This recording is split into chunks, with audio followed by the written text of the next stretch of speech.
Oi gente, sejam todos muito bem-vindos a mais um conteúdo aqui no As da Mente. Meu nome é Ana Paula, eu sou psicóloga e hoje nós vamos dar continuidade aqui ao conteúdo onde nós estamos falando sobre narcisismo, mas hoje com um ponto de vista um pouco diferente, porque conviver com uma pessoa narcisista pode ser uma experiência silenciosamente devastadora. Aos poucos, você começa a duvidar de si mesmo, questiona suas emoções, seus limites, as suas percepções e até mesmo a sua identidade. Mas, afinal, o que é o narcisismo do ponto de vista da psicologia? E como preservar a sua saúde mental ao lidar com alguém com esse tipo de comportamento?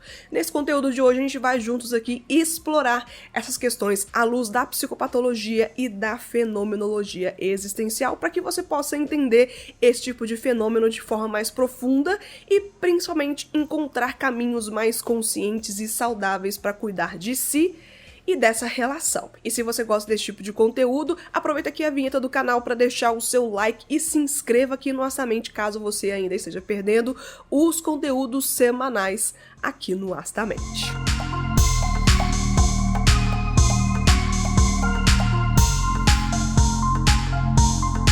Bem, como você deve imaginar, lidar com uma pessoa narcisista pode ser uma experiência profundamente desafiadora e desgastante. Mas antes de qualquer coisa, vamos juntos aqui retomar o conceito do narcisismo que foi feito aqui, foi introduzido no conteúdo passado, onde falamos sobre esse tema.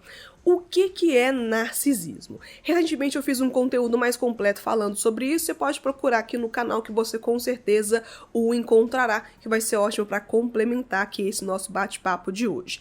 De uma forma prática e bem resumida, na psicopatologia o narcisismo é compreendido como um distúrbio de estrutura da personalidade, em que o indivíduo apresenta uma autoimagem grandiosa e a necessidade excessiva de admiração, com pouca ou nenhuma empatia pelos outros. Na verdade, o nome apropriado dentro da psicologia, da psicopatologia, da saúde mental como um todo, na verdade é transtorno de personalidade narcisista, conforme está descrito no DSM-5. A gente já comentou aqui no canal sobre o que é o DSM-5, mas é o Manual Diagnóstico e Estatístico de Transtornos Mentais.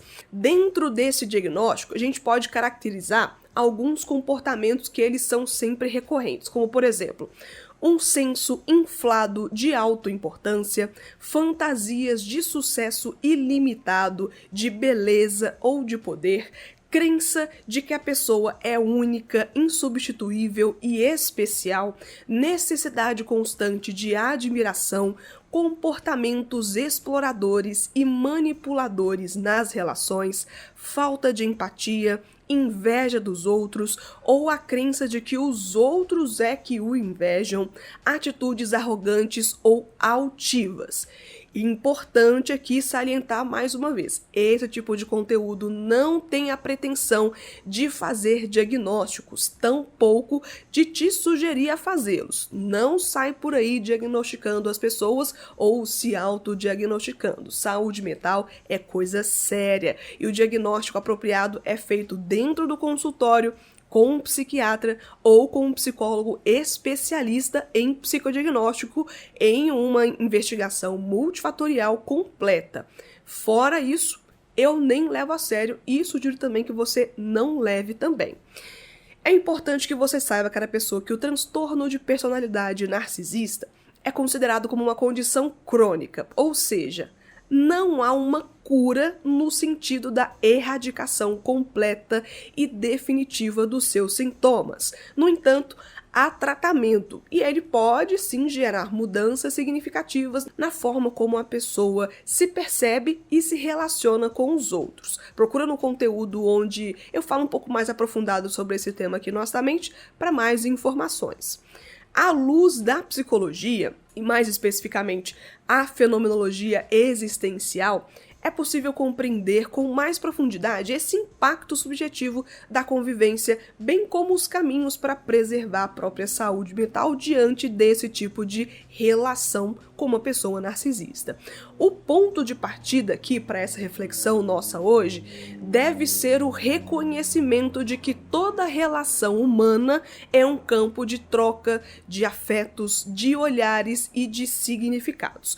Quando uma das partes apresenta traços narcisistas marcantes, como uma constante necessidade de admiração, dificuldade de empatia, manipulação emocional e um senso inflado de autoimportância, esse campo relacional se desequilibra totalmente, afetando diretamente a maneira como o outro se percebe e se sente no mundo.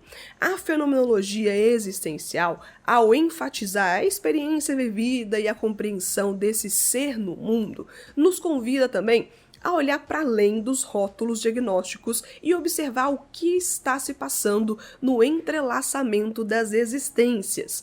Quando convivemos com uma pessoa narcisista, muitas vezes somos puxados para uma dinâmica onde nossas necessidades, emoções e até identidade vão sendo colocadas em segundo plano.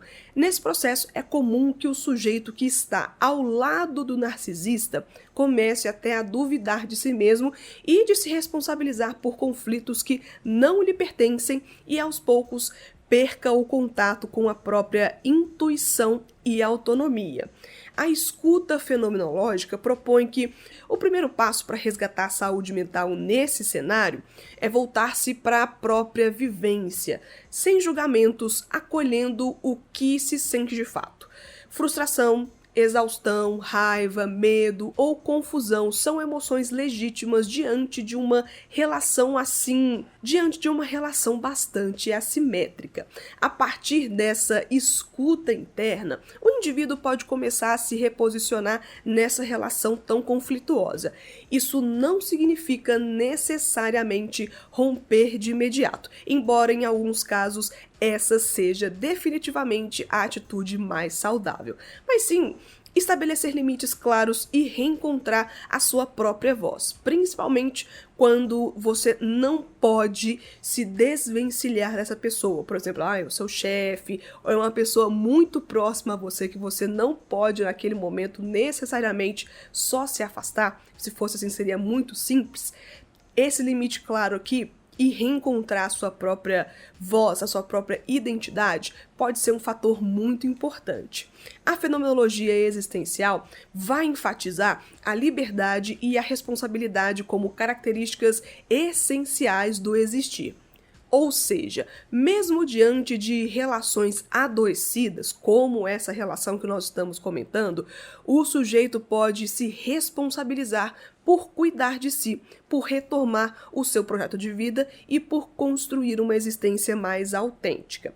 Esse processo, no entanto, não ocorre de forma isolada. O suporte terapêutico pode ser fundamental porque ele oferece um espaço seguro para que a pessoa se reconecte com a sua história, elabore suas feridas e fortaleça seus recursos internos.